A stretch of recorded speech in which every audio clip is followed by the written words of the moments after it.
Pastor Joe celebrate him for your very small meeting together. I love this, Pastor Joe. Yeah, Pastor Joe. Amen. It is good to laugh in the presence of God.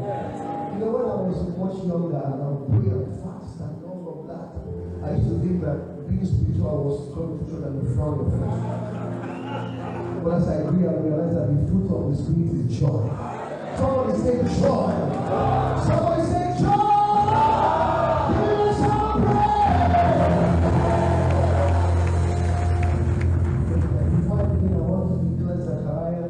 Verse 4 over this nation. Can you put it? Zechariah 2 verse 4.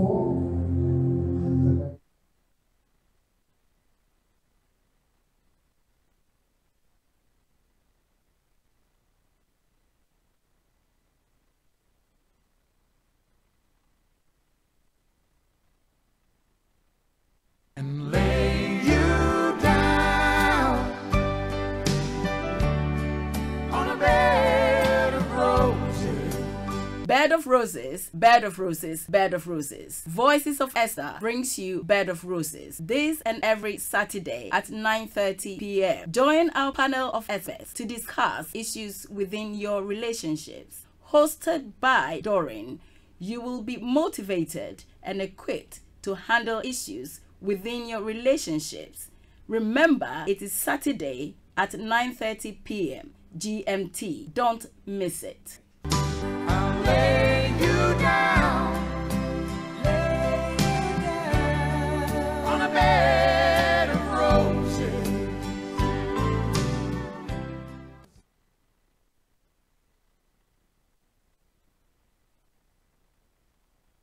Bed of Roses, Bed of Roses, Bed of Roses. My name is Doreen Carter. I invite you to join me on Starr Radio UK this and every Saturday at 9:30 p.m. in discussing what goes on behind the curtains with my panel of experts. Remember, the time is 9:30 p.m. this and every Saturday. Bed of Roses is brought to you by the kind courtesy of Voices of Esther. Revival City Church presents Rededicate 2017 with Reverend Dr. Nunu and Reverend Mrs. Nunu. This year, God's servant, the prophet Gideon Danso, all the way from Ghana, Empowerment Worship Center. Last year was full of testimonies, and you wouldn't want to miss this year's edition. God is about to rededicate all that concerns you. Save the dates. Wednesday 20th to Sunday 24th September 2017. All happening at the Revival City Church, Unit 16, 1 to 11 Willow Lane, Mitcham, CR4 4NA. Seasonal word, the prophetic and pure worship with God's trumpet, Nathaniel Bassi from Nigeria. Also on the worship bill, City Praise, Minister Angela and Colina Archipia. Wednesday 20th through to Sunday 24th September 2017. Time, Wednesday and Thursday, 6:30 p.m. to 10 p.m. Friday, 6:30 p.m. to 12 midnight. Worship night with Nathaniel Bassi on Saturday, 6:30 p.m. Then we crown it all on Sunday, 2 p.m. to 5 p.m. Contact 077-54-382-831. Rededicate 2017. Come and experience God on a whole new level. Hallelujah. It's my strength of it, baby. Sissy, I got all your things, see they sweet my heart. Hey, on top your mouth, I fall forgot I they sugar my heart. Hey, I read your letter, wait for you for roundabout. And I still they love you, baby, tell me what's my game, no. E-money one day, help me beg. I get money, I get motor, and I saw it. She still the doll me. Why you they do this, baby? Because you find me, because you said so.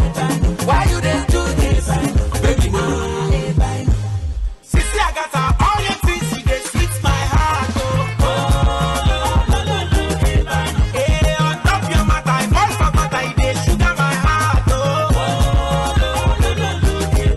Hey, I read your letter, wait for you for roundabout. And I still they love you, baby. Tell me what's my game, no.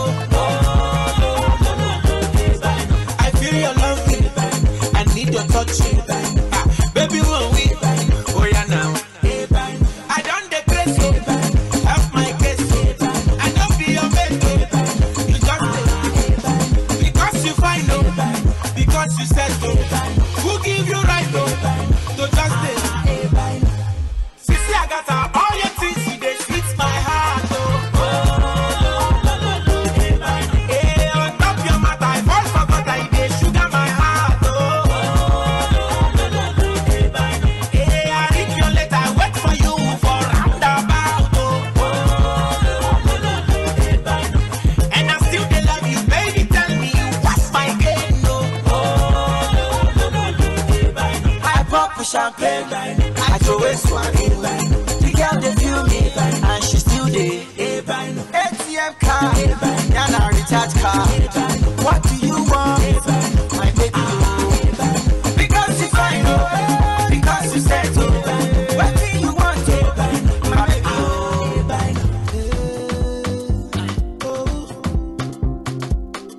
Oh yeah, yeah. Kido, me now. Yeah, yeah. I want to low, I want to lola, I want to la la vida. I want to low, I want to lola, I want to la la vida. I know what my jaye, I want to jaye la no da, want to go on till low. I know what my jaye, I want to jaye la no da, want to go on till low. Yeah, give me the money, yeah. Biko ye meko, ori mi jackie low. Life is all about the money, yeah. Yeah, give me the money, yeah. Biko ye meko, ori mi jackie low. Life is all about the money, yeah. Take a look at it like this. If I don't get money like this, all the shuma no look my face. They don't go follow me to my place. I dey grind, I do my thing. I don't dey see money since when I did 19. When I go chop with my team, we dey pay for everyone where they the canteen. Now we don't upgrade the matter. Daily and weekly and monthly and quarter. Now we don't talk to butter. Family dey smile and we no get quanta. That could just say Yoruba. Make them no go forget say Madonna Baba. Eruku de Chiaga. I dey carry Biko ye meko, ori mi jackie low. Life is all about the money, yeah. Yeah, give me the money, yeah. Biko ye meko, ori mi jackie low. Life is all about the money, yeah. I want to low, I want to lola, I want to buy Bugatti. I want to Kim Kardashian, the back of my brand new Bentley.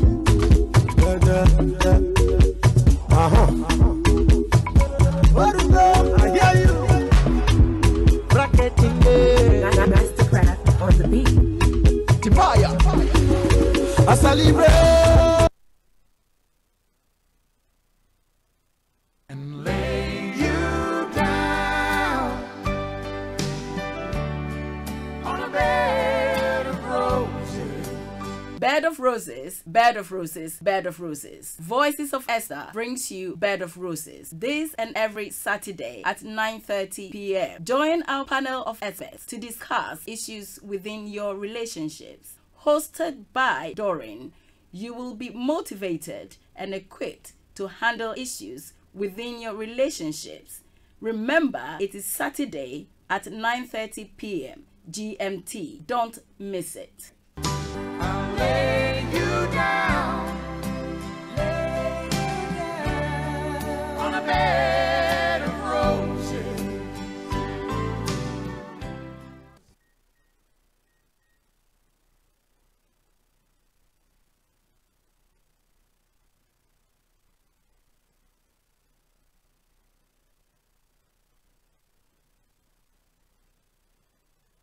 Bed of roses, bed of roses, bed of roses. My name is Doreen Carter. I invite you to join me on Star Radio UK this and every Saturday at 9:30 p.m. in discussing what goes on behind the curtains with my panel of experts. Remember, the time is 9:30 p.m. this and every Saturday. Bed of Roses is brought to you by the kind courtesy of Voices of Esther. And lay you down on a bed of roses. Bed of Roses. Bed of Roses this and every Saturday at 9:30 p.m. Join our panel of experts to discuss issues within your relationships. Hosted by Doreen, you will be motivated and equipped to handle Remember, GMT. Don't miss it. I'll lay you down. On a bed of roses. Wow, another beautiful night. Beloved, wherever you are welcome to Bed of Roses. Tonight is going to be very exciting, and you know that, and I know that for sure. We are going to enjoy ourselves, and I like saying we are doing it together. We are just going to do it together. But before we get into everything, I just want to say thank you to the Almighty God for giving us this opportunity to come to your home, for allowing us to talk to you and talk back to us. And tonight, I said just get yourself ready. I mean ready to do. Ready, we are doing it together. We are doing it together. We are doing it together. Let us do it together. You know, before we go in, I have a beautiful song for you tonight to enjoy. I love this song so much, and I know one of the ladies, Sister Patience, is one of her favorite. I love it too. Tonight, we are just going to groove together. We are just sticking together. We are doing it together. It is a beautiful time, and see, you can hear from Sister Patience, as Sister Patience also move us to another level. And before then, just get yourself ready. I want you to call a friend, to call into Star Radio right now.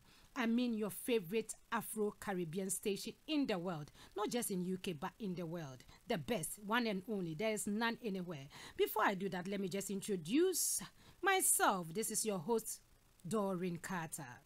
Tonight, we are doing it together. And to also introduce some of the women behind the scenes, Sister Patience, Sister Sandra, Sister Joy, Sister Abby, Eunice, every one of you, I thank God for your life, for your contribution, for all that you are doing to make this a success. I thank you, Prophetess Michelle, Prophetess Nicole. I thank you all, and also to salute my producer, Reverend Archie, sitting at my right-hand side, making sure everything is okay. Thank you. I salute you. Yes, it's your phone. I know you're a busy man. I know you're a busy man. God bless you. God bless you. And Mr. Frank, wherever you are, I say God bless you and thumbs up to you as well. And I can go further without saying God bless you too, Reverend Felix Ofosu-Buahin, the senior pastor of Liberty Life and Evangelistic Ministry. I thank God for your life and all members of Liberty Life Ministry and the Prayer House. Prayer House members, I thank God for your life. You are doing amazing. And as I said yesterday, I have a great news for you. So if you want to hear it, come back online Monday morning, and we are going to, no, did I say Monday morning? No, Monday evening. Come early, and we are doing it together. God bless you. Let us stay tuned. But now, get yourself ready. Get your dancing shoes. Groove yourself. Get something by your side and enjoy. And just enjoy. Just enjoy. I acknowledge you, Gabriel on Facebook. I thank God for your life. And I also thank you, Gilbert. I thank God for your life. You are from Germany, and I can see you online. Stay tuned with us because you are going to enjoy yourself tonight. We are doing it together. We are doing it together. Wow. Let's take the first song. Let us take the first song. And what does it say? UB40. UB40 says, stick by me and I'll also stick by you. Let it roll. Let it roll. Enjoy yourself. Don't be too tensed wherever you are. Just roll. Feel the romance tonight. We are doing it. We are doing it.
to my viewers, to my listeners on Facebook, just forgive me. When the songs are playing, I have to mute it so that they do not interrupt our thing, because they will say that according to copyright, we cannot play certain songs. But tonight we are moving. We don't want anything to stop us. So when you hear the thing mute, it's because I'm playing the music and it's not meant to be there. But just stay with me. Within a few seconds, we'll be back with you. So wherever you may be, we are doing it together tonight. I just want you to know that we are calling in. If you can call in, this is the studio lines is open now. 0208 133 2257 0208 133 2258. If you are calling from US, you are calling from Canada, this is the number solely for you. You are special wherever you are. Even if you are calling from Afghanistan, we have a number for you. Just contact me and I'll give you your special line. And it's 001 718 303 2737. The Canadians is 001 718 303 2737. If you want to text, if you want to send your contribution by WhatsApp, by text, is very much welcome, and you can do that on 079 41 35 3132 079 41 35 3132. And we are doing it together. Everything is set now. You know that we are in your house and you are in the studio. So we are not far from each other. But tonight is going to be very awesome. It's going to be very beautiful as we do it together. So just pick your phone and call somebody to call in right now, because it's time for discovery. It's time for recovery. I want you to pick something tonight. Get your book by your side. Get your pen by your side. If you can, record it. If you can't, go to YouTube and you get us live. Go to Facebook, you get us live. We are everywhere. We are everywhere. Now, even if you want us to come your home live, we are coming your home live. And I thank God for Starr Radio UK and my manager. You are doing well. Amazing. God bless you. I thank God for your life. I'm going to take the next song and then I can introduce Sister Patience. Sister Patience. And Sister Patience, you are going to tell us a little about Bed of Roses and where we are and where we are getting to. And I know that you are ready. And I'm not alone in the studio. You know I don't like being alone, and God has graced me. I have a wonderful woman with me here, and tonight she's going to teach us. She's going to direct us. We are all doing it together. It's actually going to be a conversation which is nicely put together for women to step up your game a bit, you know, and we are doing it together. And Sister Patient, who has got so much apple. So she has got so much tips. If you, I will give you her number and you can call her direct. Before then, she's laughing there. We have Sister Sandra too. Sister Sandra cannot be with us tonight, but she is listening. She's listening. And we have Eunice Boateng. Eunice also on Facebook, monitoring whatever is going on Facebook, and I know that we are doing it. We are doing it. So we are going to play this song. Then I introduce Sister Patience to talk to us. Oh, it is beautiful. Yes, let it roll.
That is a beautiful one there. I can't help falling in love with you. If falling in love with you is a sin, that this is the sin I want to commit, to fall in love. That is beautiful. If you get somebody rapping you like that, I think you just put your head on your shoulder and you sleep all day without doing anything. Because that raps is feeling. I love that. I love that. It's very feeling. Also, wherever you are, if falling in love with you, my listeners, is a sin, that is the sin I want to commit. And I know that God wants me to love you. So it's no sin to love you, because I have to show love towards you. And I thank God for your life. I thank God for your life. And we are going to move on from here, and we are going to Sister Patience. Are you there? Sister Patience, are you there? Good evening, Reverend Doreen. Good evening, Sister Patience. How are you? Good evening, audience. Good evening. Our honorable Sister Patience, how are you? I am blessed and highly favored and honored to be on the radio tonight. We thank God. You know, you have got so many fans and they want to hear you, and some of you want to see you physically. So please show yourself. And Sister Patience, I want you to talk to us tonight. Talk to us about Bed of Roses. Talk to us about Voices of Esther. Wow. Where we are getting to. Wow. Yes. Wow. Wow. Wow. Voices of Esther gave birth to Bed of Roses.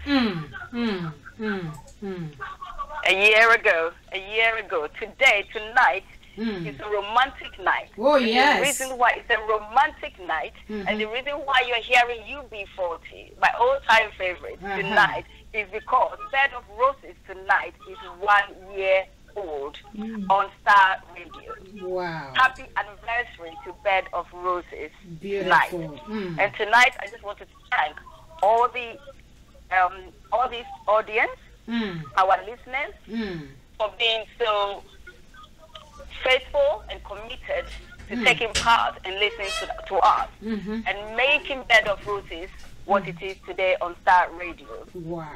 We thank God for taking good care of us. We thank God for protecting and providing for us. We thank God because we are still standing tonight. And also, I would like to thank the Starr Radio producers.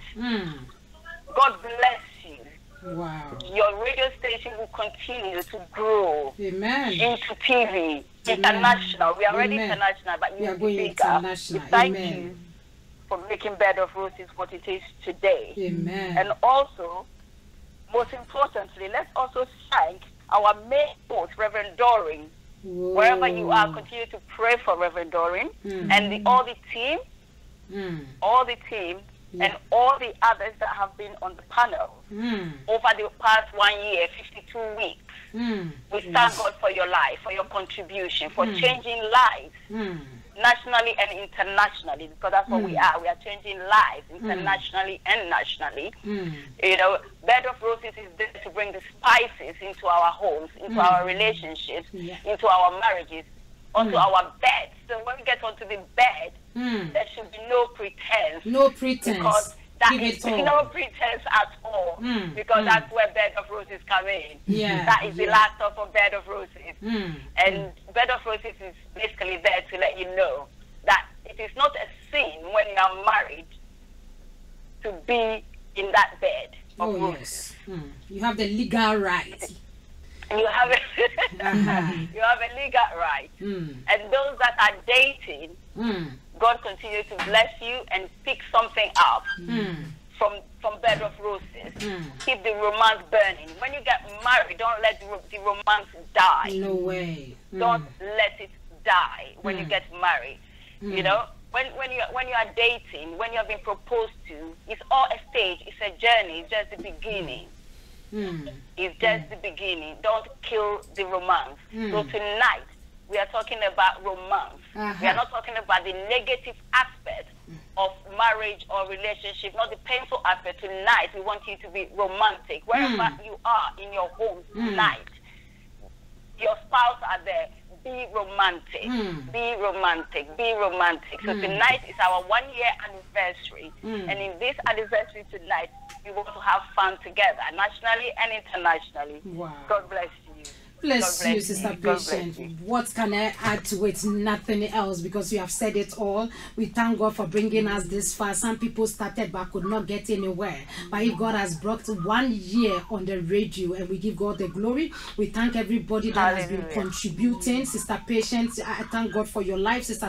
There are so many of you, and I thank God personally for your life, for your true faithfulness to stick with us. As the song says, stick by me and I'll stick by you. Without your contribution, Prophetess Michelle, I thank God for your life.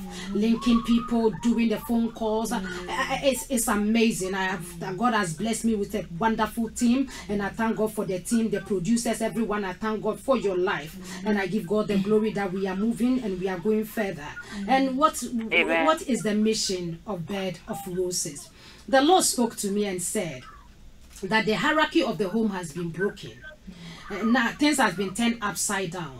Children are now parents, parents are now children, because it's the children now that are giving instructions to the parents, and the parents are obeying, which is not supposed to be so. So God wants to bring the home to its correct order, how it's supposed to be. God's kind of family, God's kind of home is what this Bed of Roses is here to do.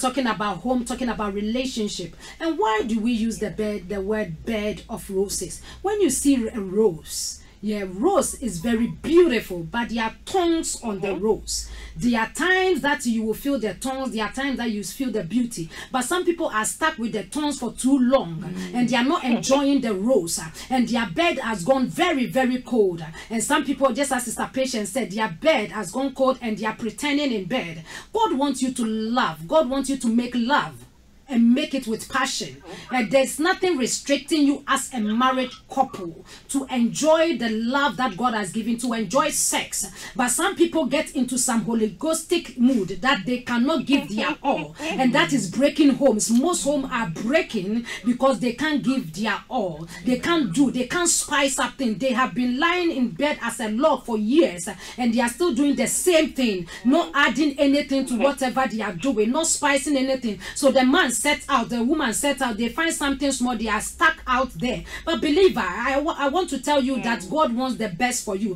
If you don't know anything, if you just want to, just go and talk to Brother Solomon in the Bible. He will give you some tips. He will show you what to do. Solomon, that's why he can marry. I'm not saying go and marry that many people, but he knows how to spice it. He knows how to use the words. You know, some of you can't even talk to your wife, you can't talk to your husband, you can't tell no sweet words. Hey you, hey hi. No, please. Marriage is supposed to be groovy. Yes, there are times that is bad, there are times that is good, but most of it, I believe that you have to enjoy the good time, and that is why we are here. We are here doing it together. We bring you educative programs, things that you can learn from, things that can better your marriage, better your home, better your life. And we also want to hear from you as well, sharing with us what you know, because wisdom is not in one person's head. And I believe that there are people that have got things that they have gone through personally, and they can teach, and that is why we are here. If you are such person, please, you can phone in. We will allow you to come and teach us. If only it is sound and it's biblical and it is right, we will allow you to come and teach, because we want to learn. I want to learn. And people are dying in silence in their home. That is why I always said the curtains has been lifted. When we lift the curtains up. Things that has been hidden has to come open, so that people can learn. And we are here to learn. What are we going to talk about tonight? It is a beautiful topic, and I know that tonight is we are just adding the romance to it, and then we are going to the center of the home. There is one place that is called the center of the home, the heart of the home, and we are going to talk about that. But before then, let me take the song, and then I'll introduce the panel, and then sister, we are all doing it together. Whatever ideas you have tonight, we want to hear from you in your homes. Let me give you the studio numbers, please. I want to hear from you tonight. We are celebrating our 1 year anniversary. Please join us. Let us do it together. Let us do it together. Don't leave us by ourselves.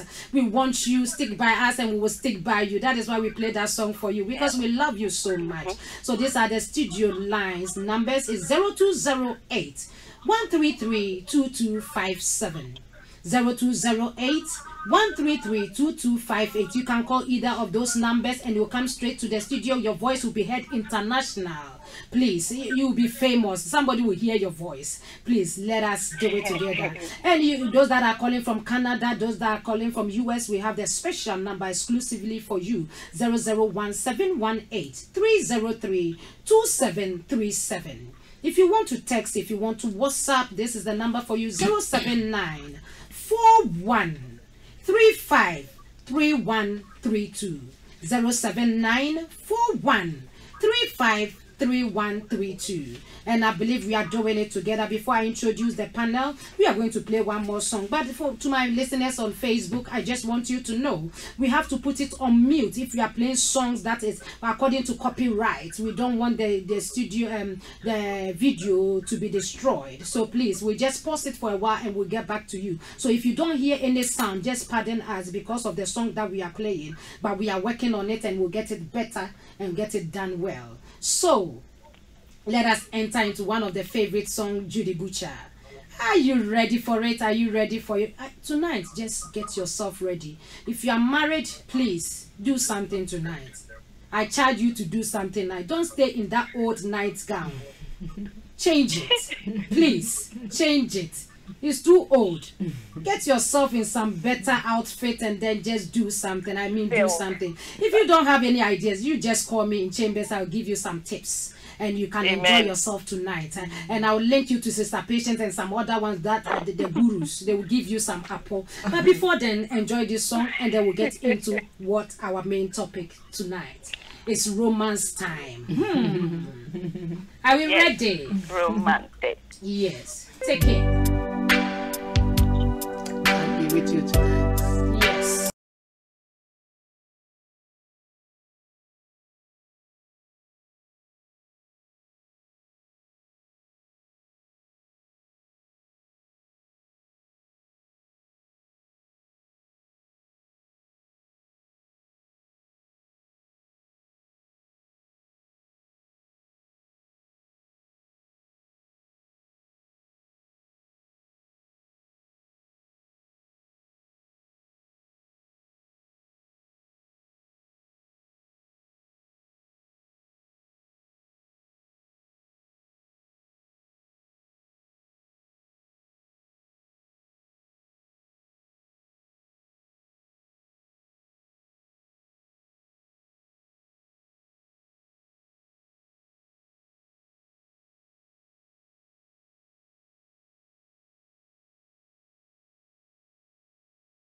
That is a beautiful one there from Judy Butcher.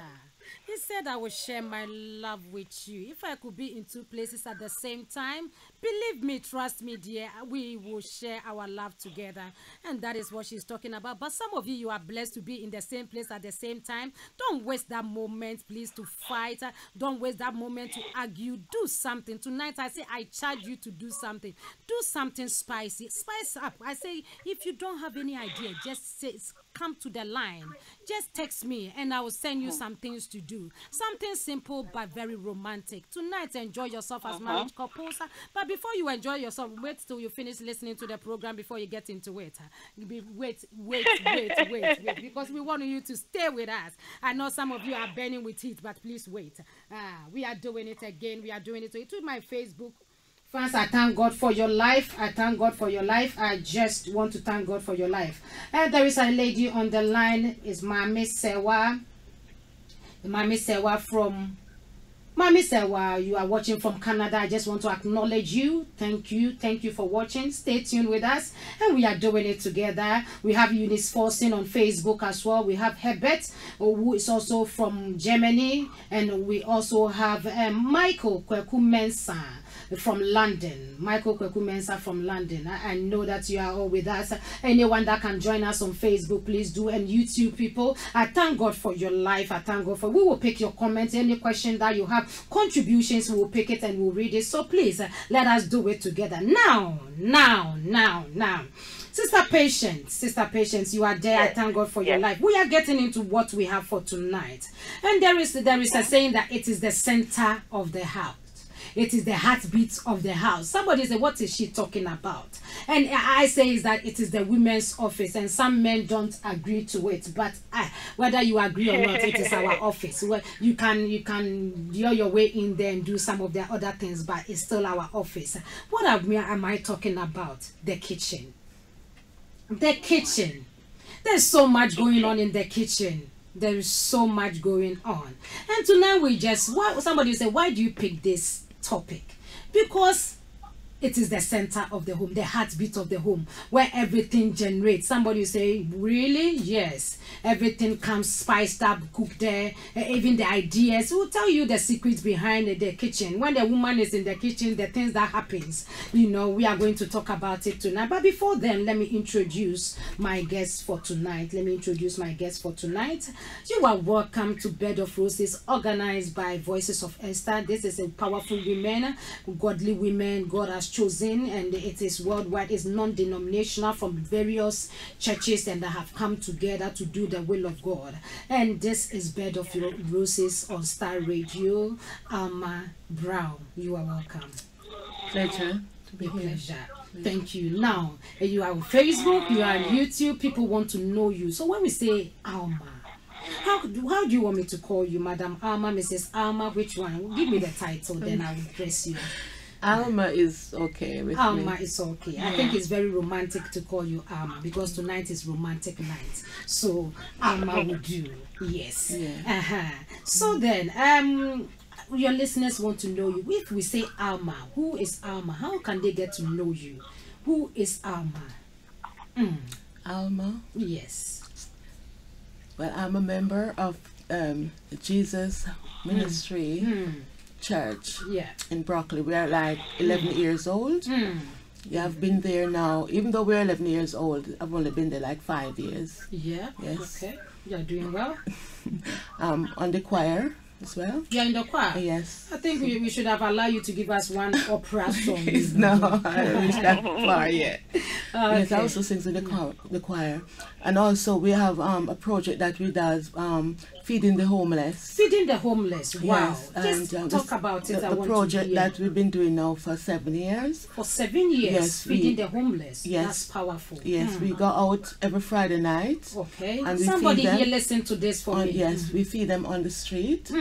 But now we have a station place where we go to, where this place actually got out, pick up the homeless and brought them in, and we go there every Friday night with a cooked meal and we serve it to them. Wow. Then every Saturday of the month, we'll go to Woolwich at a center that was donated to us. And we do that every end of the month. Every end of the month. Yes, and then on Christmas Day, we're also there to feed the homeless. Wow.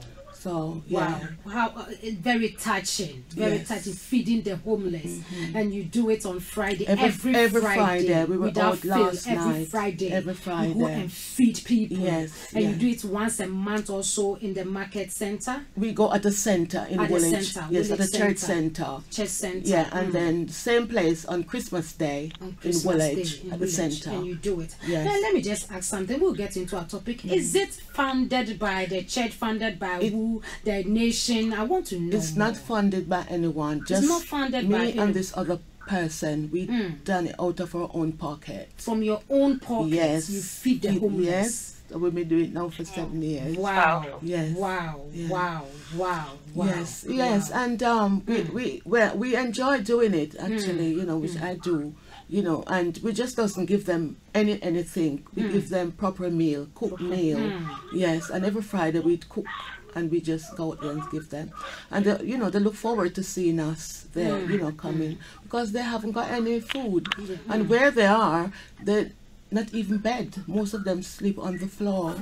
Yes. So even though they don't get a roof over their head, they don't get proper clothing, they know as for Friday. Yes, there's a hot meal is coming. Hot meal is coming. Yeah. So you can't just fill them. You can't just fill them. You just have to give it, and you do it out of your own pocket. Out of our own pocket. Wow, this one we have to look into it. Listeners out there, if you are listening to this and you can do something, please contact me and let us do something for the society. Let us do something for the people in need. We just can't sit back and watch this from their own pocket. Let us support a good cause like this. I believe somebody, you are listening from the four corners of this world, and I believe that God has graced you that you can help one way or the other. Please contact us, contact Starr Radio, contact me, my number will be on, and then let us do something to help, to support. Thank you, Alma, for this great vision that you are doing. I am really encouraged, and I thank God for that. That your other partner, is he a woman or a man? She's a woman. A woman. Yes. We thank God that women, that is why I said it is our office. You know, this is what God has given to us, and we thank God for such grace upon you and what you are doing. I pray that it gets far. I pray that you get helpers from all angles in Jesus' name. Yes. Amen. Amen. Amen. We thank God. We thank God. We thank God. Sister Patience, I would like you to, although they know you already, I would like you to introduce yourself, please. If you will introduce yourself. Okay, my name is Patience from Christ for the World Mission. I'm a child of God. I'm a servant. That's how I love Jesus. I just love this lady about the homeless, feeding the homeless. I mean, that is just so powerful. So, sorry, but that touched me because we've been doing that for 5 years in Christ for the World Mission as well. And yes, it's powerful. It's really powerful and it's fulfilling. You know, so continue. Don't stop, because if you stop, you will not feel comfortable. No. You won't. I know how you feel. You know, you must feel passionate, and you sound so passionate, and I'm just so, what can I say, proud of you, and I'll continue to pray for your ministry. Yes, I Patience. I work with women, I work with men, I work with youth. I'm everywhere as the Lord leads me, and I love to encourage people. That is my ministry. Wow. Yeah. Amen. Yeah, and I love Bed of Roses. I'm very passionate about the voice of that stuff. We thank God for your life. You're a great encourager, a supporter, a friend, everything, and I thank God for your life. And I thank God for what He's doing with you and through you. And I give God the glory. I have Eunice Forson also. I have other people. And I thank God for every one of you. I thank God for every one of you. We come to our topic tonight. Our topic is the kitchen. The kitchen. The kitchen. I say is that it is the heart of the home. I say it's the heartbeat of the home. It is where everything is cooked up. It is where the woman enjoys the most. It is the woman's office.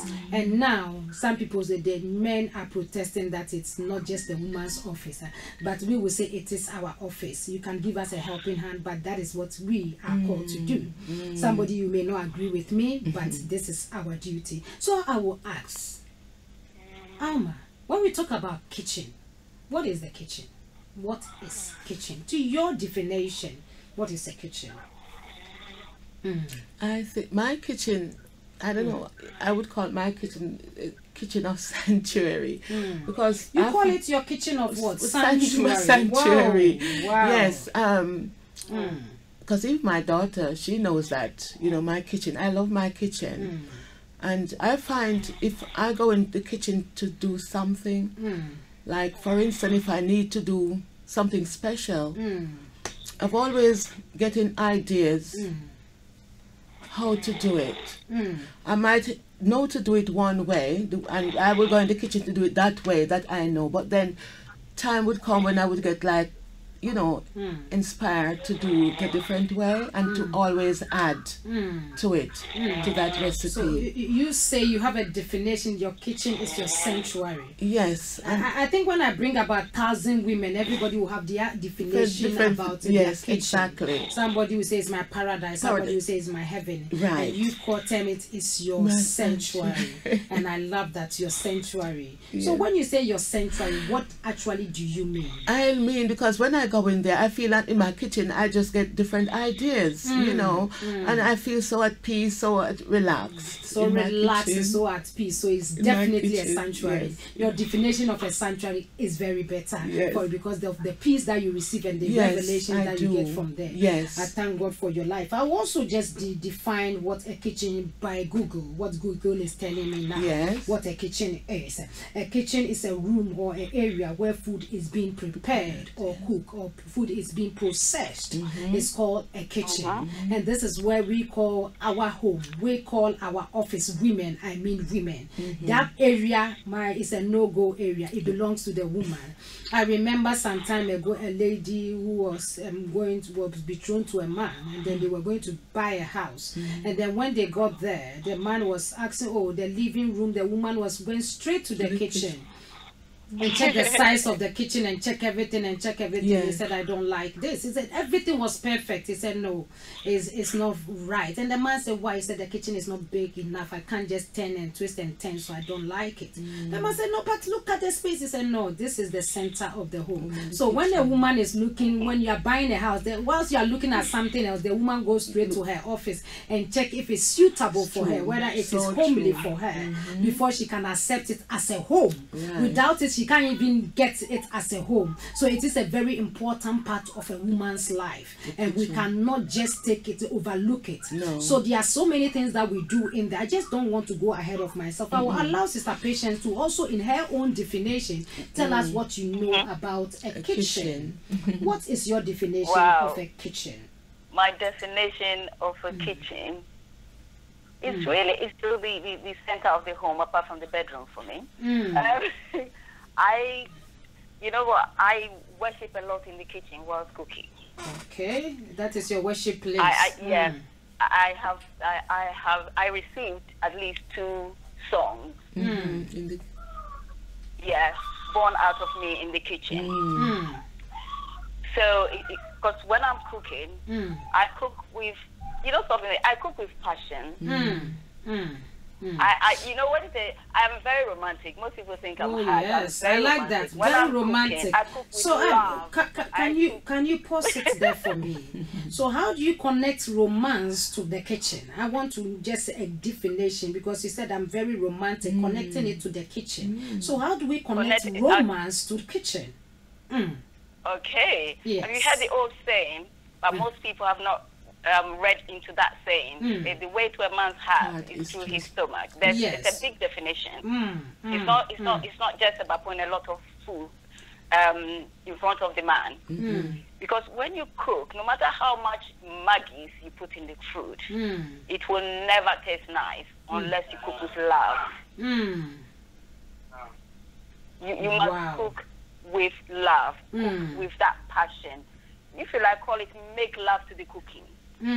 And when you present, wow, I'm getting some revelations. Making love with the cooking. I'm getting some revelations. Somebody out there. That is why I tell, get your paper and your pen by your side. Call somebody to catch revelations. Some of them making love to the food. Wonderful. Yes. I didn't know that you can make love to food. I didn't know that. Okay then. But if they should ask, go on. Just a patience. Okay. All right.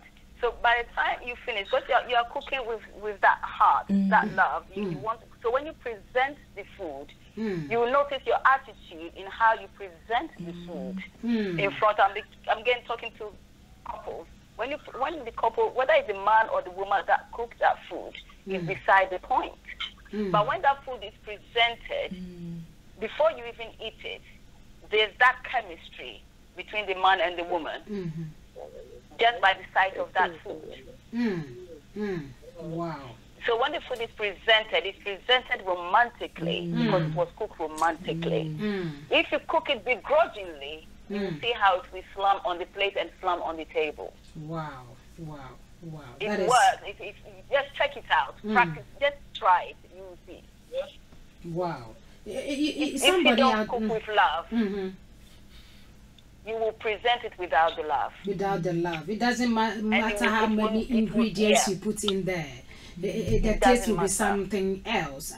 I was just sent a video that we are not talking about cooking itself, but we are talking about the kitchen where things generate.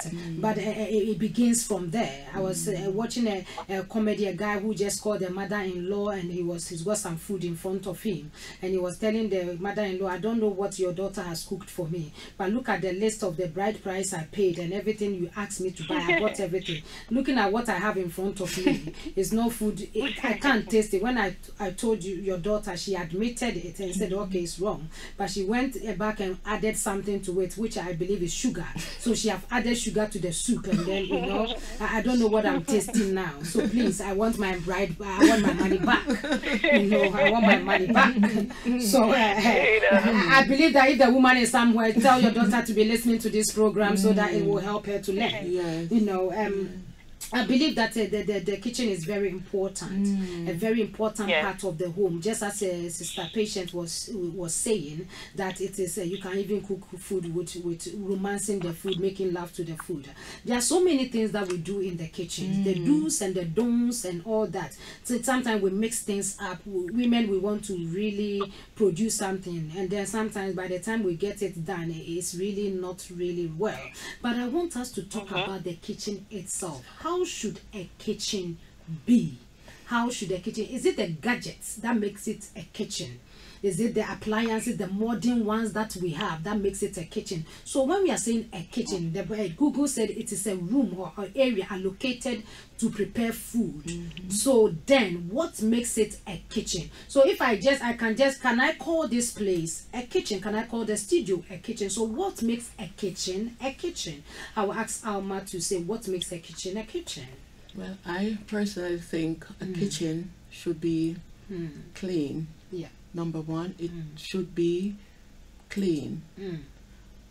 As from a child, my mom always taught us that even before we start cooking in the kitchen should be clean. And last thing at night, before you go to bed, we should always leave the kitchen clean. Right. Yes. I personally like my kitchen to be clean. Number one, the kettle that boils the water to make the tea, that should be clean. I couldn't drink a cup of tea if it was boiling to a dirty kettle. I love my kettle to be clean. And the surrounding in the kitchen, I also like it to be clean as well. Everything in the kitchen is supposed to be clean. Everything in the kitchen around the kitchen should be clean and hygienic. Yes. So cleanliness, yes. So your kitchen must be clean. Must be clean. That is where we call a kitchen, a heart of the home. Yeah, it doesn't matter what appliance you have, because some people have these up-to-date gadget, and the kitchen are filthy. You go in there, you can't even drink a cup of tea, and I don't think so. Your kitchen should be clean. Okay. Your kitchen should be clean. Yes. We thank God. Yeah. What would Sister Patience also say? What makes a kitchen a kitchen? Oh, yeah. Cleanliness is priority. Obviously, depending on most, it doesn't matter if it's a new kitchen or an old kitchen. Just keep it clean. Yes. So long as it's just like you could be wearing most expensive dress. If it's not clean, it's not clean. You can wear an old dress and it's clean, iron, and you're looking good. Just think about your kitchen the same way. You know, some people say, oh, I got no money, I can't do my kitchen the way it is. Well, it might not, you know, the wood might not be the way you want it to be, but just keep it clean. Hygiene is very important. Yes. It's more important than how new. You can have a new kitchen and it's not hygienic. Right. You can have an old kitchen and it will be hygienic so long as you keep it hygienic by cleaning. Washing Dettol. Don't leave your cups hanging around. I don't like dirty mugs. I don't like mugs that are not washed but just rinsed. Things like that we need to look at. The kettle has been mentioned. Yes, we can't help it because of the water that we use. But as much as you can, just keep it clean. It's important. Defrost your fridge occasionally, so that you can put fresh meat or fresh fish or fresh vegetables in there separate. Now, this is the most important part for me in the fridge. Yes, Meat, we're coming to that. The do's and don'ts. Please don't go. I know you've got the apples. Apples. So hold on for us. So we are going to get into the how to keep things and all that. Just as a first thing that I'll leave that. Okay. I'll leave that for the guests. No, you will come in as well. We are all doing it together. Yes. You know, the women have been talking about the cleanliness of the hygiene of the kitchen. To make a kitchen, just as they have said, the neatness of the place. But when we are talking about a kitchen, there are certain things that have to be found in the kitchen to make it a kitchen. It's not necessarily the gadget and everything that you have there, but there's one particular thing. Let me say that when I come to a kitchen and I don't find food, would you tell me that it is a kitchen? No. So the first thing that a kitchen must have food.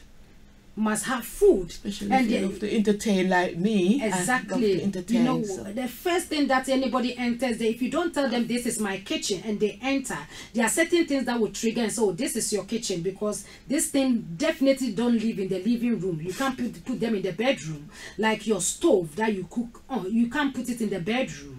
There are some people that out of necessity, out of lack or something, you have everything in one box. We are not saying that is wrong, but in the natural sense, it shouldn't be there. Right. So there are certain appliances, equipment that we are supposed to see in the kitchen that makes a kitchen a kitchen. Yes. The first thing is the food. You know, so when I get into a kitchen and there is no food, when the man gets from work and he enters into the kitchen, because he knows that what he's going to find in the kitchen, not just boiling water, but he knows that if I enter into the kitchen, there are places where I can find something to eat, even whether it's a snack or anything, they should find something to eat. As a woman, you should always have food. Emergency. So without food in your home, woman, you are at fault. Yes. You are guilty. It may not be the big of it, but something that in case of emergency, somebody comes to your home, you can get something for them. So this makes a kitchen a kitchen. Yes. Food. Yes. It can be cooked food, it can be uncooked food, whatever it is, but something edible has to be present there. Kitchen, It has to be present there, so that whoever gets there know that okay, if I get there because I'm hungry, I'll get something. Something it may not be filling, but something to quench that hunger. So food must always be present at the kitchen. Yes. And one area that we talk about the stove, what you cook on. Yes. You know, there are now many gadgets that people are cooking on. I saw some that even when you take the saucepan off, the cooker goes off itself. When it's just beautiful.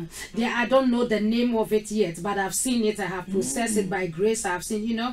So there are so many things there. There are things that must be found in your home. What you cook on, and saucepans must be found in the kitchen, not in the bedroom, not under the bed. No. Some people where we come from back home, some people have got this nice saucepans and they've laid them big in their living room and for exhibition.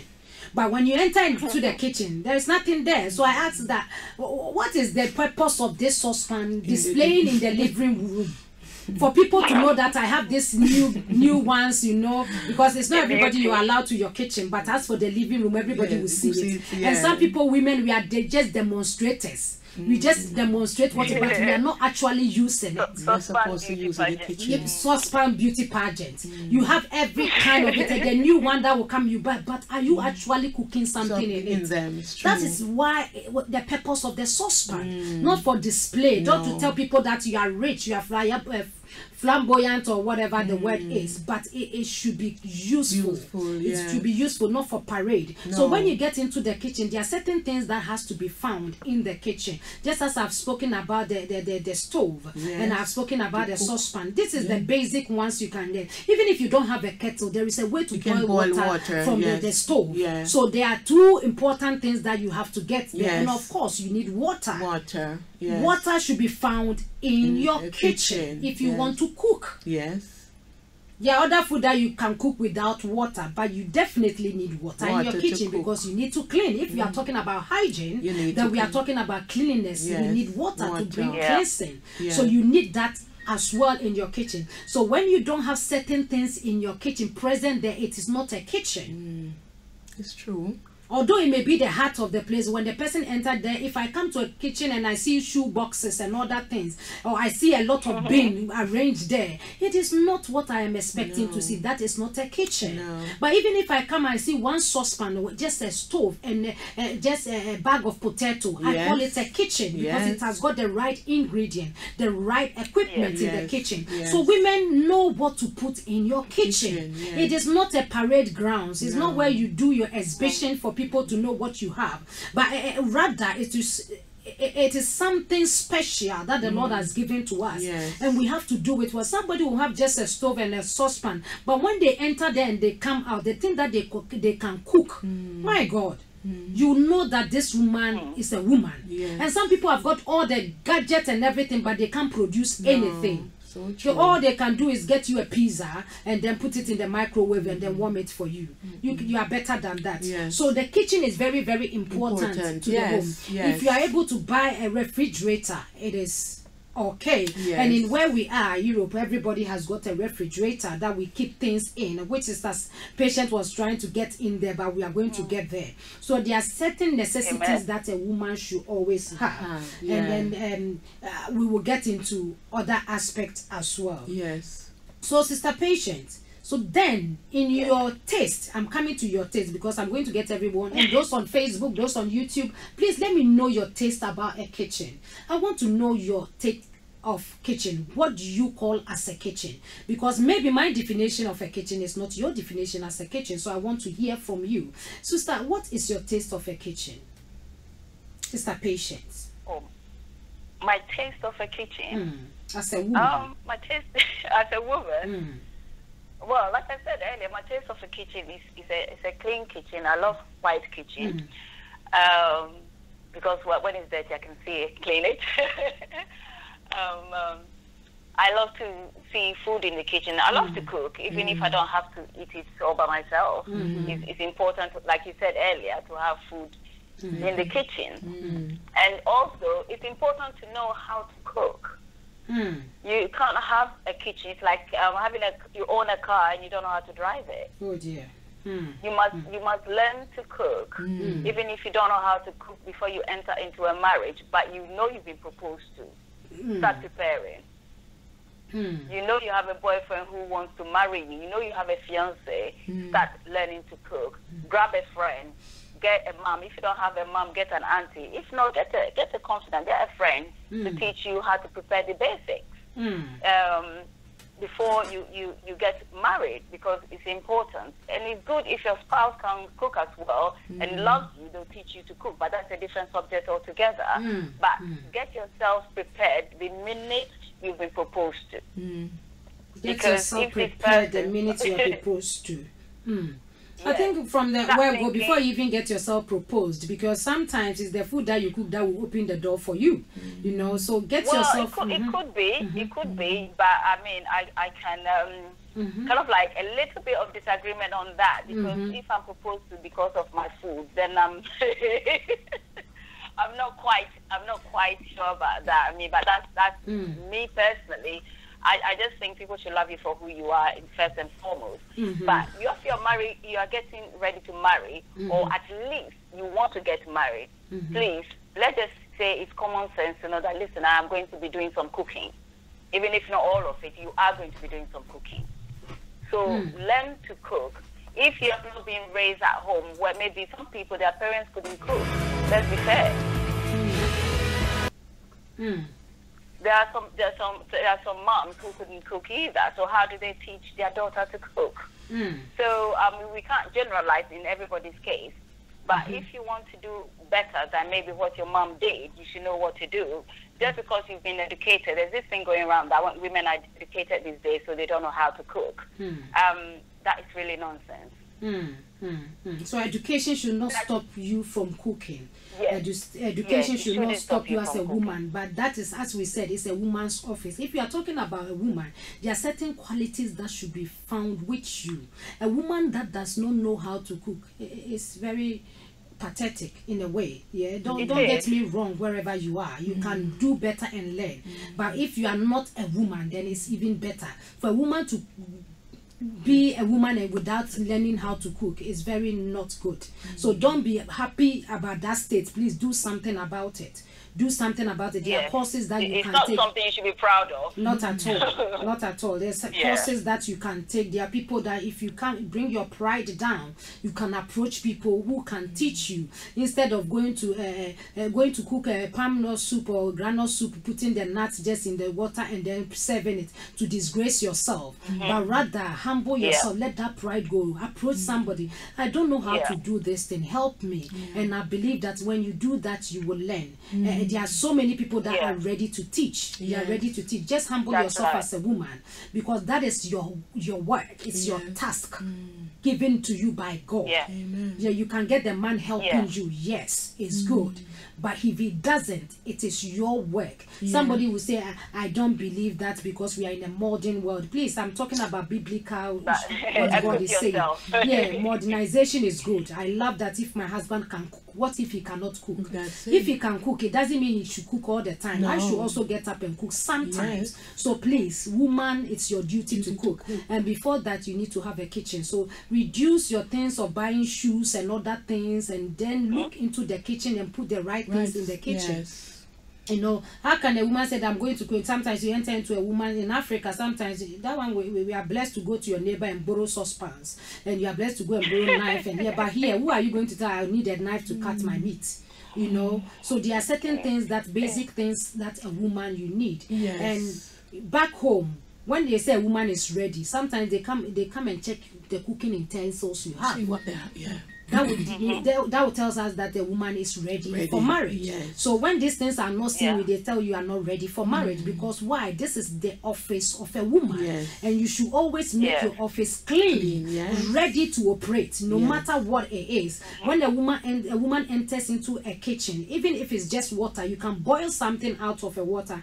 I remember a brother was talking to me about his sister. I said, as for this, your friend, take her somewhere. Even when she cooks. He used the word, even when he cooks hot water, she burns it. She can't even boil water. It will burn. So do something with her. You know, your brother was saying something about your own sister. So I'm just saying that there is so many things we can do in the kitchen. And I'm going to talk about the do's and the don'ts. There are certain things we do in the kitchen that is very dangerous, but because we don't know, we do them. But some of the things I want us to highlight, what are the things that we do not do? What are the things that we have to do? Just as Sister Patience, you were going into how to keep vegetables and that, I will let you to take it from that angle, and then we'll take it from there. Sister Patience. Okay, well, that for me, okay. Like I said, in terms of the fridge has to be hygienic as well, cleaned quite often. If anything drips, clean it quickly before it dries in, then get molded. In terms of the bottom part, which is the freezer, or if you have a freezer by itself, but the fridge freezer, it's important that the meat is right at the bottom. Make sure they are wrapped. We've got freezer bags these days, so we have no excuse. You know, if you don't have freezer bags, package them in a way that they will not drip, but keep them at the bottom of the freezer, and keep an eye on that. and then Sister, the top. can I come in? Let's say let's say that I've gone to the market, I bought myself some fish, I've got myself some meat. So when I come home, what do I do with it? Do I just keep them in the fridge, or there's something I have to do, or just keep them at the bottom of the fridge, just as you're saying? Yeah. Right. Okay. I tell you what I do. I prefer to have them clean as much as possible and chopped before I buy them. So when I get home, I separate the meat. If the meat is a lot, I will separate them into about 5 bags. Okay. So I portion the meat as cookable portions. Okay. Yes. That's what I do. So it's easy to pick up one. So you're not sort of like taking them out of the freezer, defrost them, put them back. That all of that is just to keep. I remember we used to do that. We just buy put the chunk in the fridge, and when you need them, you bring them. Sometimes you put them all in hot water, and then if you take the portion that you want and put them back, you know that up and down thing. Yeah. So it depends on the portions in which you cook. Separate them accordingly to that portion. And put them in the freezer. You do the same with fish. If you want to clean them first or have them clean in the shop, please ask them. It doesn't take them long. They'll clean it for you. It will save you a lot of time. So that reduces your time of cooking as well when all these preparations are done. So when you come to cook, you just pick what you need, put them to thaw. Maybe just before you leave from work, you can actually put them in the fridge so it starts thawing. When you get back, you can bring them out, put them in cold water, in hot water. It will thaw because you've already prepared it by taking it out. And then start cooking. But if you put everything in the freezer as you bought it, my dear, you spend the whole night, and if your husband gets back or your children gets back and they are starving, they are still there trying to... Food is not ready, and then obviously when food is not ready, everybody gets angry because they're hungry.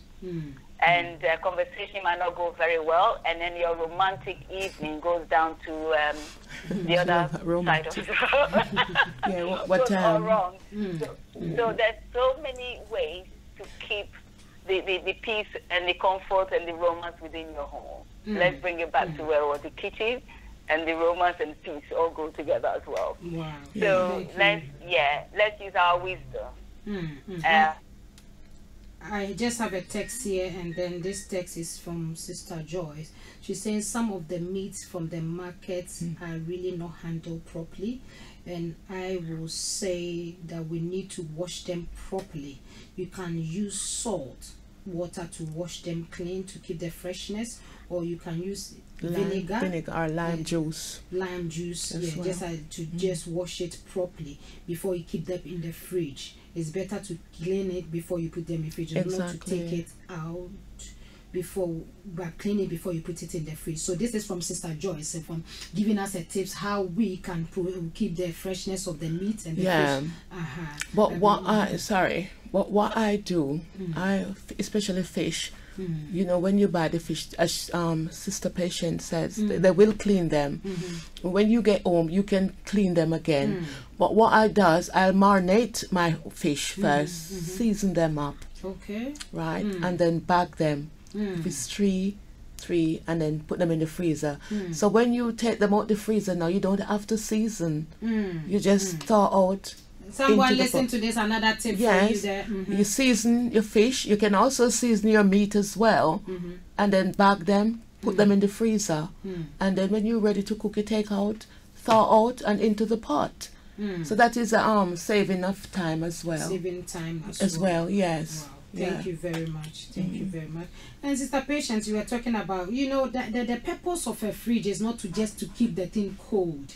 Some people, I want my things cold, but to keep the freshness as well. So there is a purpose for us to keep things in the fridge. And as a woman, you should know the purpose of the refrigerator that you have. Right. It's not just for the coldness of what you want, but to keep it fresh and hygienic. And hygienic as well. So when you keep things there, it preserves it. Yes. for long life. Yes. That is why we keep things in the fridge. Right. There are things that have got short term, short life. And you detox your fridge at times. You go in, look to see what is out of date, and you throw out. Because I do that. Yes. But some of the fridge has got everything in there. Yes. Even the things that we have eaten for months and months, we keep them in there. Yes. And if we don't get rid of them, it gets bad and affects other things in there. So your fridge should be kept clean as well. And empty. People keep like empty ketchup bottles and empty salad cream bottles. You know those things shouldn't be kept in a fridge. They should be all thrown out. Yeah. So these are some of the things that you should do as a woman. Always make a tour to your fridge and check the things that are not right and put them right. And make sure that the temperature is in the right order. Some the fridge you have got has got, I don't know what degree it is. So you put things in it, it's as if you haven't put it in the fridge at all. So what's the purpose of having that fridge? Is to keep it fresh. So if the fridge is not serving its purpose, then it needs to move and get another one that will serve the right purpose. Because food poisoning can just happen by these things when things are not kept in the right condition and the right temperature. Some things will get in, and you don't want to be cooking things that are not right for your husband or your children, your home, to get sickness. But sometimes it's not your intention, but ignorance will cause these things. So please put your fridge at the right temperature so that you don't get your things going off. And then sometimes it's because you bought it with huge sums of money, you don't want to throw it away, you want to cook it, and then you cook it for your family and it turns to another story. But let us learn to do the right thing, keep it at the right temperature. And we have to have portions for vegetables, portions for the meat and other things. If you have got just one fridge, you can do things in order in the fridge, so that when you go here, you know that this is what is here, this is what is there for me to get. And some of the water, now we are blessed to get bottled water, and some people you boil your water and put it in a jar of everything, a jar or something, and you put it in the fridge. Please keep it nice. Sometimes the smell or the scent gets into the water, and sometimes you pour it for a visitor or something, they are smelling so many things in the water, even in the glass. The glass is sometimes and because they can't tell you that I wouldn't drink, they just take a sip and give it back to you. But meanwhile, they are very, very tasty. But because of what you are serving, so make sure before you serve the water that is not bottled, but you have boiled and keep it. Please check the scale and everything in there, that whether you did the descaling, you have really sieved it well before you serve it. You can have a sieve, Yes. You know, a teeth that can sieve everything for you. Like the kettle has got, some kettles have got that when they are pouring, so it doesn't get into your water jar. It does. And then please sometimes. smell your water, whether it's got a fresh taste. Water has to be drunk fresh. You know, when somebody is thirsty for water, they need to drink water, not to be drinking something else they don't know what they are drinking. So please produce the right things in your fridge. Keep the right things. The scent in the fridge, sometimes you go to somebody's fridge, they open it and you just want to duck out of the house because of some rotten things that are in there. Please let your fridge be kept clean. Can I quickly just add? Okay, sorry. I'm saying that. Hello. Yes. Go on, Sister Patient. Okay. I just quickly want to add to the juices that we buy and put in the fridge. Please check sell-by date. Sometimes the sell-by date is correct, but please pour the drink in a glass and have a look at it. Because sometimes there's a lot of that going on. The sell-by date is correct, but then the drinks, the orange juice or whatever the juice is, has expired and molded inside. So let's not keep boxed drinks in the fridge for too long. Please check that. That's very, regardless very of the sell-by date. Very good. And to also to tell those that drink straight from the bottles and the box bottle, please, as she said, pour it in the glass. Don't drink straight from the bottle, because you don't know what you are drinking. Although you say you are buying a pineapple juice, they may have made a mistake. Who knows? Mistakes are bound to happen, or just as a sell-by date or something is wrong with it. But when you pour it to a see-through glass, you can see all the impurities and everything that you want to drink. And if you see that things that you don't want to drink, you don't drink it. So let us be smart enough in that aspect. Don't drink straight from the cans. Make sure you pour it into a glass. This is a wise doing. And then so when we move on from the refrigerator, we come to the stove where we cook, where everything is being mixed up. there are so many times that yes, women, we want to mix this one, we want to mix that, but there are times that I see fire in there, because most of the time the fire that starts from the kitchen. You know, so I believe that if they are trained people for first aid and all those things, then I believe that women alone should go for fire training, so that we don't burn the house, keep burning the houses down, because some people will be frying just plantain, and by the time you realize there's a bonfire in the house, you know. So this aspect I want us to talk about what is actually wrong, what is actually what goes wrong before we get somebody. You just put something little in the saucepan or in the frying pan, and then you hear that blazing thing coming out. What actually is the person doing wrong? Can I take it from you? Well, the first, yes, because when you're frying, you should avoid water actually to get in that frying pan. And if the frying pan, you know, is that hot, you know, that it caught fire, the best thing you should do is that get a wet towel and put right on top of the frying, but keep your face away. Keep your face away. I love that. Yes, keep your face away while putting this hot. Yes, it's important to keep your face away, because the steam will come up, and that can be very dangerous.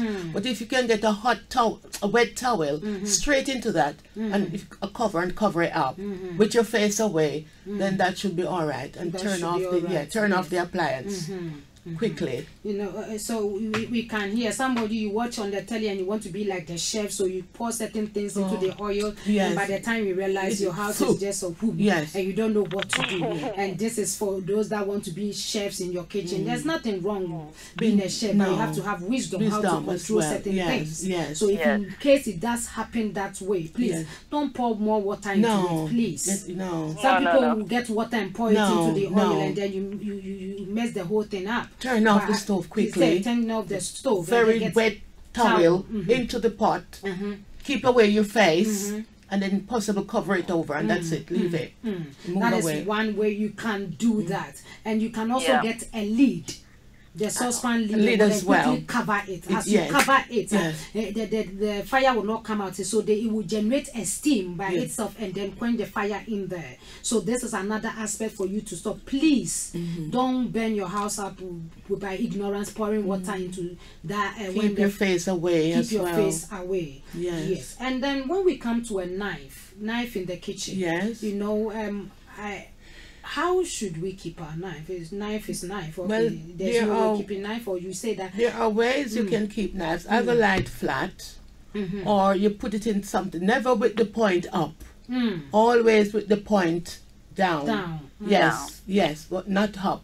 Because some people wash and they put the handle in and leave the point. That's dangerous. Because you can cut yourself.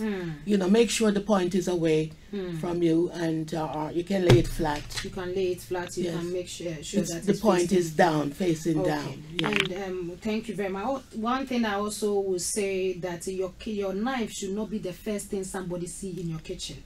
Always make sure that your knife is in a very hidden position. Why? Because if anything, because sometimes people get angry. You know, your kitchen should be safe enough. That's when they get angry. Some people out of temper, a man and husband are arguing, and then they turn around, they pick the knife, they stab. Not that they really want to stab, but the temper went on. But if they turn around and they don't see it, they won't get to use that to stab. And most people have killed their wife, their husbands because of that. Knives, because it was laying, I would say, bare, or it was neglected. So anytime you don't need the knife, please just hide it. Put it somewhere safe. Push it out. Somewhere safe. Keep it in a drawer. In a drawer where it's not the first thing you see. Then your knife should not be the first thing you see in the kitchen. Some people have got knives, the created knives that you have hanged in your kitchen. Sometimes go far from it. Sometimes in the back home, when the armed robbers get there, they don't even have what it takes. They take your own thing and they hurt you with that. But there are certain things you can display, but there are certain things you cannot display because of wisdom. So please don't display. You can have the best knives everywhere. Please make sure that it is hidden. There's nowhere that somebody can reach out for it easily, so that you do not harm any. And then let us come to the bin aspect in the home. Now we are in a modern society where we do recycling and other things, you know, so things are, but at first you get into a kitchen and the scent you get there because of the bin there. How do we keep a bin in the home, in the kitchen? If some of them have got their bin in the kitchen, how should it be kept? It should be kept clean. Change after every use in the kitchen. You change the bag. I personally don't have a bin. I don't use a bin. I do a lot of recycle. I do my own compost. So at the end of the day, whatever peelings or cuttings, it goes straight into my compost bin outside. Right? So I myself don't have a bin inside the kitchen. But if you do have a bin, that should be kept clean and hygiene. After every use in the kitchen, empty, clean bags. And that's it. Wow, thank you very much. I know some of you are getting the tips. Sister Patient, do you have something else to add to that? How to keep the bin? No, well, clean the bin, because even after you've emptied it, the container can still have a smell depending on what you cook that day or what you put in there. That whether it's a waste food or like fish, meat, anything you know you have cleaned up and put in there. What I tend to do, I do mostly fish. If I clean my fish and I know I've removed the insides and things like that, I bag them first. I bag that waste first before I put it in the bin as well. So it doesn't kind of like. Or you can also freeze it, you know. That is just what I was coming freeze to say. it until you're ready to dispose of it. Yes. Because when you get the inside, the scale and the intestines or whatever it is, and then you put them straight in the bin, and you're not taking the bin out the same day, it really brings some stink into the kitchen. So what you can do is you freeze it. Yes. When you tie it up, you put it in the freezer. And then you know that, okay, every Friday, you did the fish on Monday, you know that every Friday they come to take the bin. So maybe Thursday evening or Friday morning, you take it out of the freezer and put it in the bin. Tie up your bin and put it out. So there is no stink, because when anybody comes to your kitchen and that smell meets them, they wouldn't want to eat your food. It's true. You know, they wouldn't want to eat your food. They will be thinking all sorts of thoughts will be coming into their head. What are you cooking? Because if this scent can means that what I'm eating is not right. But it's out of ignorance most people do that. Yeah. So these are some of the things we have to look at. And then coming in. And also if you're being yes, continue.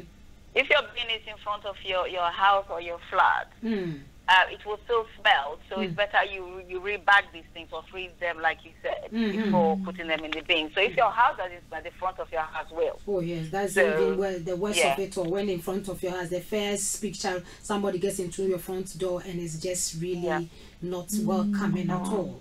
I don't mean to say. Sometimes you go, there are these worms that sometimes you see generating in people's. If the food is long and hanging around, obviously it will germinate worms, flies and worms and all that things. Please, so we want a clean food. Your children need clean food. Your husband, you yourself need clean food.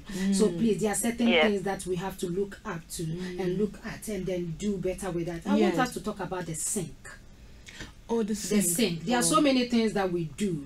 So you know you just fry something and you want to use the saucepan, so you pour the oil straight into the sink. You pour things into the sink at the there are some scent that also comes from the sink. Sometimes it's very, especially in summertime, you get that smell. If you can do without pouring those things in the sink, like oil, I don't really pour oil in my sink after, because I go outside and I'll pour it down in the drain, but not in the kitchen sink. Why not in the kitchen sink? No, because it can stop the thing and then it will block it up, and then that will cause a smell coming up. So I don't put the oil down there, and I'll be careful what go down to my sink. I've got a little strainer I've put there, so what I don't want to go down won't go down, so that will, you know. The strainer is very important to have in there. To keep, most people are doing well now with the strainer, but when it comes to the oil bit, you know, because we have it brings block up, and then because the oil will go there and it settles. It settles there, and then sometimes it blocks the whole thing. Not sometimes, it will block it. It will. You know, and it would spend, you have to spend another money to get somebody to come on and block it. Or if you have a empty can, you just pour that oil that you're not going to use anymore. Just pour it and just tie it into a bag and put it outside in your big bin, and you know, things like that. Yes, that's so. I believe we are learning. And then one other thing also, I would say, you always make sure if you don't do it every night, or you don't do it all the time, once in a week, you should do it. Before you go and sleep, make hot water just down the drain to take all the sun, because some of the oil we wash from the bowls gets and settles in there, so it builds up. It fills up, it builds up there. So get hot water, boil water and pour it there, so that all the oil and everything will just go off. And you can also put a bleach. You know, you can also put a bleach, and this bleach, you can use a bleach overnight. Overnight, you can do this overnight. Not when you are going to cook or something. Overnight, you put it, and then by the morning you go and then pour more hot water over to cleanse it, and then you get that fresh smell coming from there every time. You don't stand by your own sink and be holding your own nose. You know, there are ways to go about things. And if you are holding your own nose, what do you want other people to do? So these are the things. The strain, I know that most people because it has been provided. Some people say, but the oil bit is getting to people. Don't even my sink is blocked, but I don't know why. It is the oil you are pouring into your sink. So please do it. And even if it's hot, too hot like that, it can cause damages and other things. So let us look into that. Let us look into that. Cool down. And the stove itself, I have gone to most homes that sometimes when I look at the stove itself, I just don't want to drink water in that house because it is not cleaned. You know, it is a built up stain, and is it the burner has now become swollen and big because of the things that have gone, and we don't clean they don't clean it. You know, I don't know if there is a suitable way to clean the burner and everything, so that you don't see that built up particles build up on the stove. I know one of my friends that what she does is that before she has laid a foil, foil on before she cooks, and then when she finishes, she takes it off. He said this one saves me from cleaning it all the time. You know, that is her way of saving. So you should have a way of saving, even if you cook direct, but make sure you clean it and clean it well.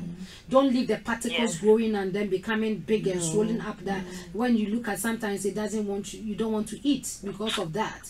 And the saucepans, the next thing you have to try and keep those clean as well. You know, get some kind of detergent to shine them and the inside. The saucepans, you mean? Yes, because you have to back shine home, the outside. we just you see, we go and get this. So I don't know the name they call. You use it. You shine your saucepan every now and then. We used to go to the river, the stream. The stream, get the sand and then that thing, and then ashes. With and we used to have this leaf. A special leaf we used to use with the ashes, and that is what we used to use to scrub the saucepan, and we have to do that every week. Yes, you have to, because my lady out there listening, the saucepan, the saucepan there was old, but they were shiny. You can't see even whether they are old or new. You know, but whatever saucepan you have on your stove is representing you. So if it's dirty, that is how people will see you. Like, you may dress as flamboyant as whatever, dress neat, buy big things. But if your saucepan alone is not clean, please. People will talk, because they'll say, oh, you see she dressed. If you see her kitchen, you would never drink a cup of tea from her. People will talk. And funny, people always refer to your kitchen. They always, refer to their kitchen. Because a woman, the first thing that people will talk about is your kitchen. Because that is your heart. Oh, yes. So if that is your heart, that depicts how your heart is. Yes. So if your saucepan is dark and your fridge is smelly and the kitchen is smelly, everybody will say that is exactly who you are. But I believe that is not who you are. No, that is not who you are. It's a bit of negligence. You can do something about it. Rise up and just do something about it. Don't sit in that mess. Some of you, if you do this tonight or you do it tomorrow, you see how your husband will be so happy, because there are certain things they cannot say. There are certain things they cannot say. The food that you are giving him, if he doesn't eat, it doesn't mean that he don't want to eat. But the things he's seen in the house, and because you are the wife, he can't say I won't eat, so he have to just put his hands in there and then I'm full up. You know, but if you are keeping things clean, my dear, you know how quick you will rush from work and come back home and come and eat because things are clean in the kitchen. Please don't wait for the saucepans. Let's say how some people put it 3 days and then the saucepans are in the sink not washed. I just want to people do that, but you know, I don't think you should leave your saucepan for 3-4 days in the sink with stale food and all that. That's not right. If possible, if you can wash it straight away, just wash it. Doesn't take time to wash a saucepan. How long does it take? You know, and dry properly. You know, so I prefer to wash before I eat. Yes, and while you're cooking, you'll tidy up before you finish cooking as well. There are certain food that we cook from our local side, Ghana, and then it's like the bangkun. When you cook it, it gets over it's spread over everywhere in the saucepan. Right. So and then sometimes people leave it just like that. You have to soak. But one thing you can do is that you clean the top bit. You can clean the top bit. But the down bit is so hard that you can. So clean the top, make it clean, and then put water in it and cover it nicely and put it there for the next day to wash instead of leaving everything popping out and everything in the sink. And then someone gets there and look at that, it's like no. Please clean it nicely. We know that the down bit is very hard, but as for the top, you can just scrub it off and then get a lid and cover it and put it away nicely. These are a few things that we want to. Because of our time, we will not be able to go into certain things. I just want us to talk just briefly. What are some of the things we should not do in the kitchen? This is not allowed. We should not do wash clothes in the kitchen sink. Brush your teeth in the kitchen sink. You should not wash your face in the kitchen sink. You should not wash your hair in the kitchen. You should not bathe yourself from the kitchen sink, because we know it happened, right? Even young babies, when they take off the pampers, they throw it into the kitchen sink. Yes. And that's not hygiene. That's not good. Kitchen sink. Yes. Pampers in kitchen sink. Wonderful. Yes. They use the kitchen sink as the bathroom. Please hear this. The kitchen sink is the kitchen sink, not a bathroom. Exactly. In case you don't have a bathroom, no worries. Just get a bucket, fetch water from the kitchen sink, go outside and bath. Don't bath in the kitchen, please. It's not the purpose of it, please. Don't bath in the kitchen. We are pleading with you that there are things I'm hearing. The brushing the teeth in the kitchen sink, as well as use the kitchen sink. That is way out as of the order. face basin. I have seen it. I have seen it in some areas. That is way out of order. Yes, you may not know that it's not used for that purpose, but you are learning tonight. Wherever you are in the world, please, it is not done. Young babies, they take off the pampers and they throw it in the kitchen sink. Don't do that. Please. Or when the young babies, you finish bathing them, the water you pour it in the kitchen sink, please. There are certain things we shouldn't do at all. Because some of that is where you put your meat, the raw things to cook from. You know, so if you are not keeping that place clean, please, you don't know what you are attracting into the food. There are so many things that we would want to talk about, and hot water, things that we have to place right and everything, but time will not permit us. Time will not permit us. Our time is fast spent. So I will allow everybody to say your final word. Sister Patience, your final word. My final word is let's keep our kitchen clean. Let's cook with passion, with love, and with romance. And let's enjoy what we eat with our spouse and our children. Amen. And remember, keep the spice going in your relationship, in your marriage. Let the love shine more than the distress. Because when the love is shining, that love can kill the distress. Make an effort to put spice in your marriage. It's important because it can die if you don't maintain it. Take it from me. Sister Patience is all ready for romance tonight. I can see that. You know, everything leads to romance. Let your food be romantic. Let your food be romantic. Next week we are going to talk about how to set a table, the table etiquette, things you have to do on the table, things you don't have to. When people lay table, there are things that you shouldn't shouldn't be saying even at a table. There are places that your hands should not even go whilst you are sitting at the table. This has to be the table manners. This has to be learned. And next week, I believe that we were going to look into that. We are going to look into that because we want to get everything, not everything, but the most important things right. You know, to better ourselves, to look good. It's not that women we do things anyhow. Please, I said modernization is about learning. It's not about just following people blindly, but following the right things. So I will also thank you very much, Sister Patience. I will ask you to give us your final word. Well, my final word is to just continue to keep the kitchen as the woman's office, as you said, the woman office. You know, we as women, we should you know, learn to just keep where we are providing food, just learn to keep it clean, you know, and just clean, cleanliness, clean. You know, I may not have to have a lot of appliance or the up-to-date plans, but as long as it's clean and have food. Don't never let your kitchen run out of food, you know, and that's it.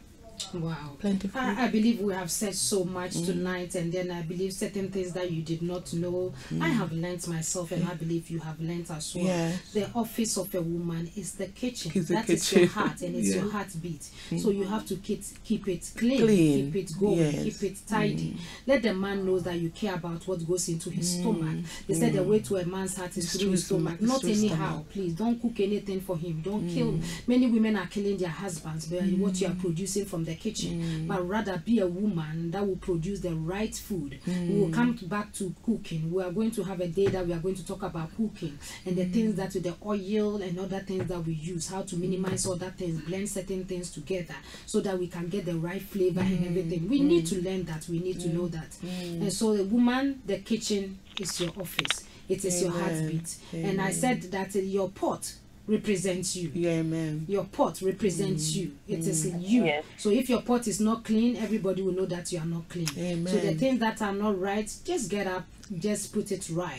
Just put it right. You see the change that you will come into your life. Put that place, make that place your sanctuary. Make that place your worship place, your paradise. And when a woman enters into a kitchen, please, and also I wanted to talk about the right uniform in your office. I wanted to talk about that. Let me just chip in. Your uniform in your office is very, very important. Some of the ladies, you wear some baggy things that I'm not against big things wearing in the kitchen, but by the time you are going there, you hook up to something and then you know it's so big. Get something that is cute, look good in your kitchen. It is your office, please. Sister, I believe Sister, if I give Sister Patient the chance, he will tell you look romantic. So you look sexy in your kitchen. You're just reading my mind. I know that when I give you the chance, you will say it. So let me say it. The woman in their pajamas all day in the kitchen. All day in the kitchen. You are in your pajamas in the kitchen. Please, that is not right. Change. No. Spice yourself up, you know. You are in your home, the center of your heart. Get certain things put on. Something nice that will make you smart in the kitchen. So your uniform in your office is very, very important. And your uniform should not be dirty. Your aprons and all those things must be kept clean. Some of you, your aprons is outdated. The holes and the stains in it and the bends in it. You know that you're a good cook. But please, if you do me an honor to change it, I'll be very, very much grateful. Somebody say, how did you know? I know. We are women, so we know what we do. So please, just go to the shop, buy a new one, get something new, and buy a special outfit for your kitchen. When your husband gets in and see you in the kitchen, the man will just stand by you. Do you want me to wash the kitchen? Do you want me to wash the bowls for you? Because of what he's seeing, you know? Do you want me to cut the onions? You know, some of you, your outfit alone is pushing the man out of the kitchen. He doesn't want to help you. And tie your hair nicely. Look good whilst cooking, please. When you let your hair loose, sometimes it gets into the food. By the time the man want to eat food, he is eating hair. You know, he doesn't want to eat hair. He wants to eat good food. Please tie your hair nicely. Please. These are the few things that I want to add to it. And I know that by this, somebody's home will be saved. And I said, put your pride aside. If you don't know how to cook, contact people. Ask. Put pride aside and learn. Don't let your home break up because you don't know how to cook. It will be, I'll be shocked by that. I'll tell you, as a woman, please do something about it. You are never late. You may be 100 years, but you can still to do Yes, something. yeah. You are never late. Amen. And that is why the kitchen is your heart. And the Amen. kitchen is your office. Keep it clean and keep it tidy. Amen. Thank you for listening to us. We come your way next week, and I believe it's going to be a very exciting. We are going to talk about table manners. Amen. So much. You come and learn a lot how to lay a table, how to put things in right order, and we are going to do so because we want the home to be enjoyable. It's not every day that you have to go to the restaurant. You can create a restaurant in your own home. Yeah. Make it In your nice. home. That is what we are doing romantic style by Sister Patient. God bless you. For those on the Facebook, God those bless that you. are on YouTube listening to us, we thank God for your life. Amazing people. I thank God for your life. Until we come your way again next week, please make sure you do go to church tomorrow. Tomorrow is Sunday. If you don't have anywhere to go, please call me and I will invite you to my church, which is Liberty Life Evangelistic Ministry. I thank God for your life. And my number is 079 41 35 3132. 079 41 353132. And the same number if you want to help with the homeless run, please call me. Give something. Please give Amen. something. Please give Amen. something. Let us support this vision, helping to feed those that do not have. This is such things that God likes, that pleases the heart of God. Don't just be quiet about it. It's from their own pocket. Let us help and let us do it together. Please, if there be anybody that you are touched by it, please just give me a call and we are doing it together. We are doing. Sister Patient, God bless you. To my listeners out there, I say God bless you. Have a very blessed evening. Don't let the fire die out because tonight is a romantic night. Now I release you to go and do something and do it right. Now after you have finished listening, you can do something tonight. Enjoy yourself tonight. It is your married bed. Enjoy it. Enjoy it. Enjoy it. God bless you. I'm going to give you a nice song to end with that. But so then we come your way again next week. God bless you. God bless you. God bless you.